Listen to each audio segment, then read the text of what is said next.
Hey everyone, welcome to Clever Connect. I'm your host, Ezra Stetzel, and today we have a super awesome guest, Mr. Matthew Rochford.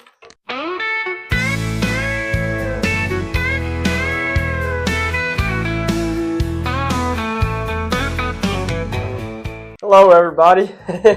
I'm glad to be here today. I'm very thankful that Ezra's had me on this show, and I'm looking forward to all these different questions. So tell us a little bit about yourself. So I live in Franklin. I'm a senior in high school, going into senior year, and I started out in 4-H with the STEM class in 5th grade. So it's a little bit unconventional because most 4-Hers start out in 4th grade with the speech, but I kind of worked my way up into the speech. I think in 6th or 7th grade I did the speech, and then the more and more that I did in 4-H, the more and more I wanted to do in 4-H. Aside from 4-H, I've done a little bit of everything from baseball, basketball, theater, chorus, music, what else? Photography, you name it, I've probably dabbled in it. Yeah, just not football. That's the only thing. Yeah. So what's your project area? My project area is the entrepreneurship project. And with that, I do pumpkins and mums and eggs, and I have about 28 chickens right now. I used to have about 48, and it's dropped down over the past few years, but I sell their eggs, and have really enjoyed that project area. That's good. Mine's veterinary science. Okay, so, yeah. Yep. Have you ever won in your portfolio or anything like that? I won last year. If I'm going to win this year, I might need to recruit your help and some of the other ones in the veterinary science to help get my birds to quit dying on me. Hopefully I can pull it off and get that level 2 and make it to National Congress this next year. If not, got one more year to try it. So how has 4-H changed you as a person? Ooh, it's changed me in quite a bit of ways. I really don't know where I'd be or what I'd be like if it wasn't for 4-H. I guess the first way is that it's really helped me branch out and meet a lot of people who are from different places and different backgrounds that are not just the same kind of people as what I'm used to back home. And that's the first thing that I know of that it's really changed me, is just getting to learn how to work with other people and get to know other people no matter where they're from. The other way is, I guess, responsibility and commitment, and I still need to work on that every single day, but I feel like with the project areas, it really holds me accountable to do things like I need to do, like with my business and stuff. So I feel like 4-H has changed me, just helped me put myself out there. I'm kind of a shy person, but with 4-H I've been able to just be myself and feel myself. Absolutely. Yeah, that's one of the amazing things about 4-H is that you really have no option but to kind of branch out, because you get thrust into these environments where it's just, so many different people, and you don't have any choice but to go talk to them, or like, what's the point in you being at Congress if you're not going to go speak to people, I guess. What's something 4-H has taught you that you didn't expect? 4-H, one thing it taught me was record keeping. I didn't really expect to learn that in 4-H, because I always knew 4-H to be, very much agricultural based. I knew that there was a lot of public speaking in it, but I didn't know the emphasis that it puts on keeping records for your livestock or your business or whatever it may be. But it really does make sense the more that you get into it, because if it's going to teach you about agriculture, a ton of agriculture is about record keeping and how well you can keep up with different things going on. Yeah, I think something that it's taught me that I didn't expect is just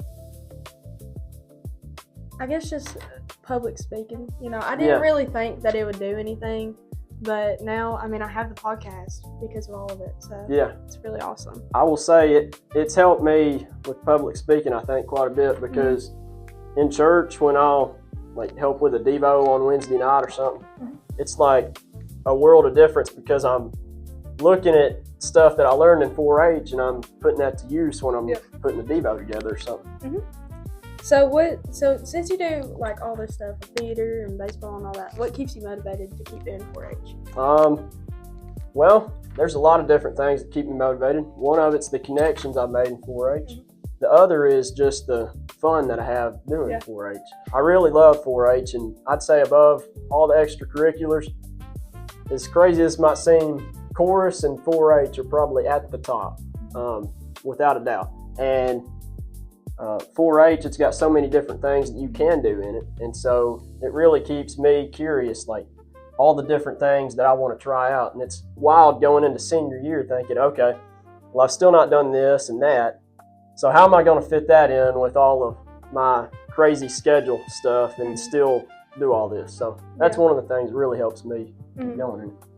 I feel like what keeps me motivated in it is because, 4-H has everything in it, and so like with my music and stuff like that, I went to Congress to play it, right? And I've showed animals and doing everything like that. So I guess just getting to do everything, meeting all the friends, and having your 4-H family. That's what keeps me motivated. Absolutely, and that's one of the amazing things about 4-H too, is that it's such a unique program that you can kind of do however you need to do in 4-H and still keep doing your extracurriculars that are not within 4-H. Like back when I played baseball, I've quit since then, but back when I did, I was able to still do 4-H and baseball. And all the stuff I do at school, I'm still able to, stay committed to my grades and everything. And in the meantime, go to a 4-H meeting here and there, and it just works out. And I know I can pick this project area based on the fall, based on everything I've got going on in the fall. And then in the spring, when that rolls around, maybe I need to back off on something a little bit, but I can still, keep 4-H going to an extent in other ways. So yeah, I know with me, with my softball stuff, my first game, I got line drive right in my kneecap and cracked my kneecap. And then that Saturday after that, I had a shotgun competition, so I was sitting there, had a crutch in one arm, holding my gun, and it was so bad. And I missed state by 9, and so that just made me mad. But I still showed up, and I showed out. Yeah, so. Well, you got more time. Maybe your kneecap won't be messed up. I hope so. Still, sometimes I'll be like, oh my gosh, it's really hurting me. But who has influenced you the most throughout your career? I would say that my mom and my agent, because if it wasn't for my mom, I wouldn't have ever started doing 4-H, I don't think. I highly doubt it, because in 5th grade, I had started doing homeschool for middle school, and I've been in school all my life through elementary, but there in 5th grade, it's like, well, we got to find something for you to do. And she was kind of looking around, and she, of course, knew about 4-H. She grew up in Lafayette and everything around it just enough. And she figured out how to get me in 4-H, and I started doing stuff in that. And I got really active in it. And then my agent, Mr. Bernie, he just kept encouraging me to do more and more. I got doing chick chain. And he said, do a record book. All right, I did the record book. And I was super surprised. It was my first year doing it. And lo and behold, like after months, the record book had finally been graded for chick chain, and I won it. And he said, well, you need to do a portfolio. I was like, what's a portfolio? That's a whole different thing. Oh my gosh. So I started having to go to workshops and working with him on portfolios, and I was like, oh, what in the world am I getting myself into? And the more I did with it, and I was already doing speeches with 4-H and different things at the county level. But then the portfolio brought me into even more with 4-H at Roundup, because you get to know a lot of different people at Roundup who do a lot of different things in 4-H. And then that kind of gets the gears spinning in your head. What else could I be doing in 4-H? And then Congress too. I believe Mr. Bernie, he gave me the opportunity to attend Congress my freshman year of high school. And I believe that experience also helped kind of draw me more into 4-H and say, look, this is everything 4-H has to offer. You've been doing all this at the county, and you need to keep doing all that at the county. But you also need to try to find some time for, the competitions at the higher level. And it kind of gives you some motivation to really work hard, I think. Yeah. I think who's influenced me the most is, she's an agent in Bedford County. Her name's Miss Emily. And she used to work here, and she signed me up for everything. She didn't care if I wanted to do it or not. She signed me up for it. And it really just set me up for what I'm doing now. And things like I didn't know that I'd like FCS and stuff like that. But she signed me up for it, and she's like, "Well, you're gonna do it. You're gonna love it. I don't care if you want to or not." And I did, and I found out that I really enjoyed it. And of course, Caitlin Nunley, who's been my best friend ever since the start of it. So yeah, it was fun serving on council with Caitlin last year, Central Region Council. Yeah, it was great getting to know her. Mm-hmm. Yeah, she's great. So, what's your favorite? Oh, what's a chaotic 4-H story that you have? Oh my goodness, there's got to be one in there. Okay, here's two actually. So the first one's not very chaotic at all. It's kind of to be expected. But I think my first or second year of chick chain, my dad was helping me unload chickens at the fairgrounds in Williamson County, and there's a bunch of things going on at our fairgrounds. Like there, it's a lot of just concrete all around the barns and everything, whereas other places you go, I've noticed it's a little bit more open, not as much going on around it. And anyways, the chickens were running out of the cage, and he didn't shut the cage door in time. I grabbed one of them and was putting it in the cage at the chick chain auction. And next thing I know, one of them's running out of the cage and running around in the parking lot.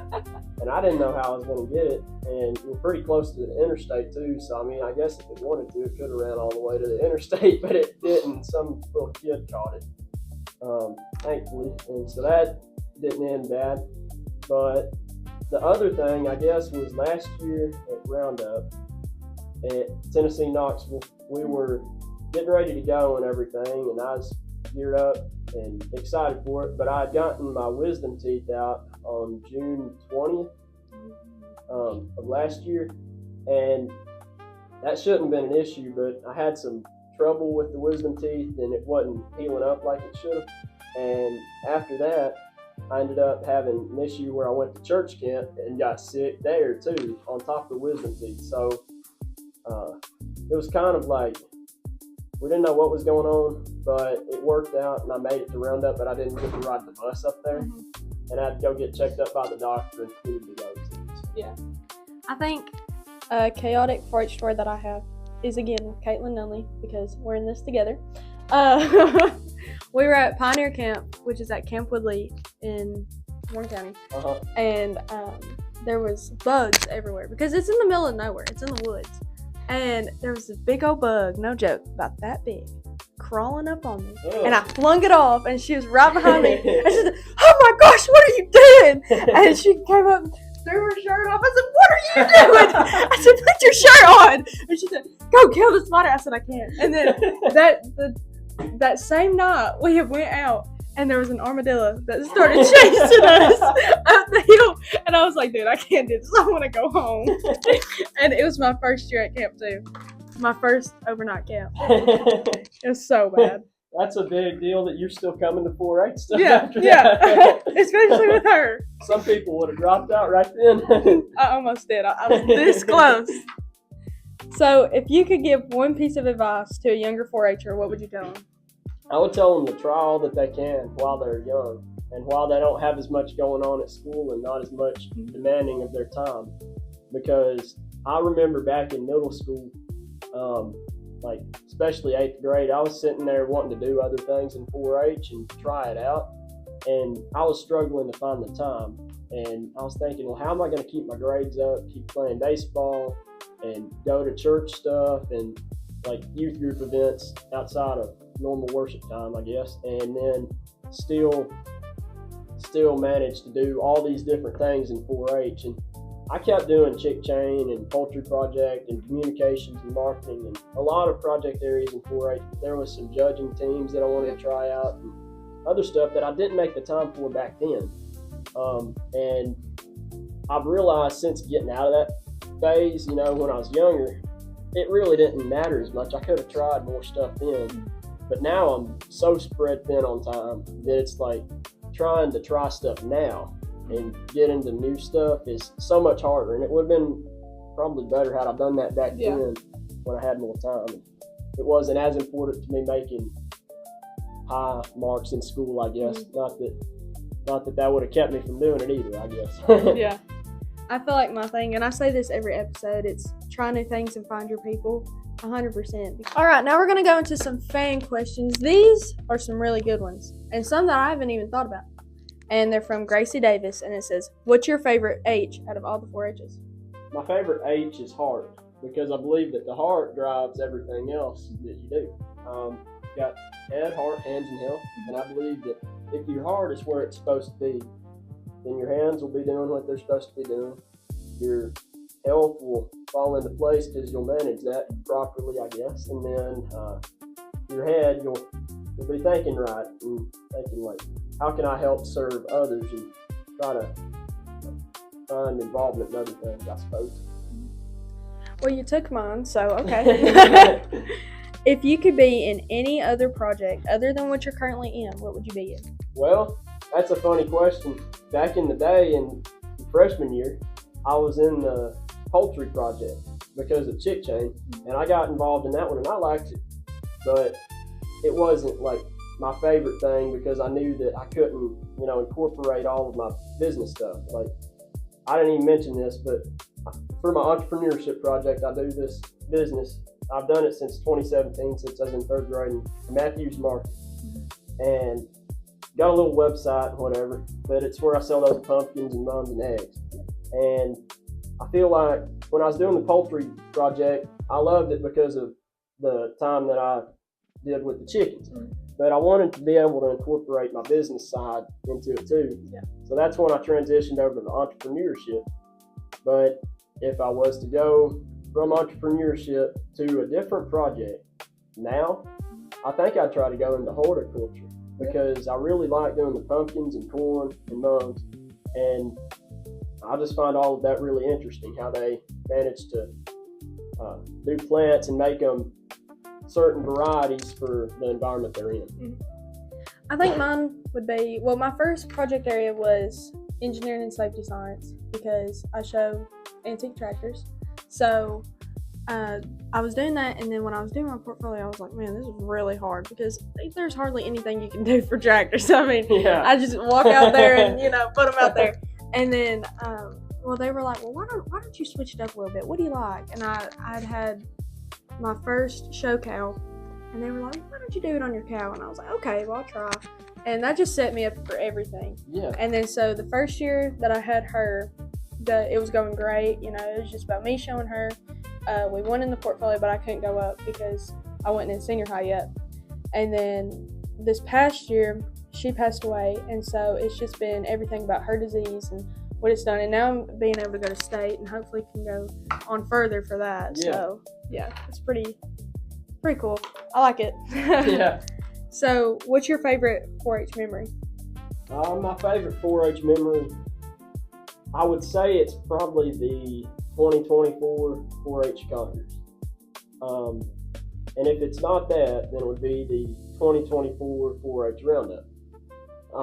I guess 2024 was a great year. Those are the favorite events because that's really the first time that I got involved in seeing what all goes on in state 4-H and getting to know people from East Tennessee and West Tennessee and diving into the portfolio. And it's just like when all the work that I had put in at the county really started to come together at state with the portfolio and, all-stars too. And it was just a really cool experience to learn so much new about 4-H that I never even realized fully was a possibility. I think my favorite 4-H memory is this past year at Fall All-Star Conference. That was awesome because I figured it would be like some strict thing, and we were just hanging out. And it was super fun. I had a great time. But I love all the All-Star conferences. I'd say that's another thing in 4-H that I couldn't go without is All-Stars, because had it not been for All-Stars, I'm not sure if I'd have found myself as involved in 4-H as I am. I remember freshman year, I did not really know what All-Stars was at the beginning, and I was talking to a friend of mine at church, and I joined Honor Club, I guess in 6th grade, I think, and I said, well, what is All-Stars? Like, I've got an email from our agent saying that I can apply for that, but I don't know what it is. And he was explaining it to me, And I was like, okay, it doesn't sound like it's a terrible time commitment. I think I can make this work with everything else going on. And I was playing tennis at the time too. I was like, okay, I think this will work. So I got involved with All-Stars. I went for one day at the Fall All-Star Conference that year. And then I just loved it. And I guess that really kind of helped pull me into 4-H even more. Yeah.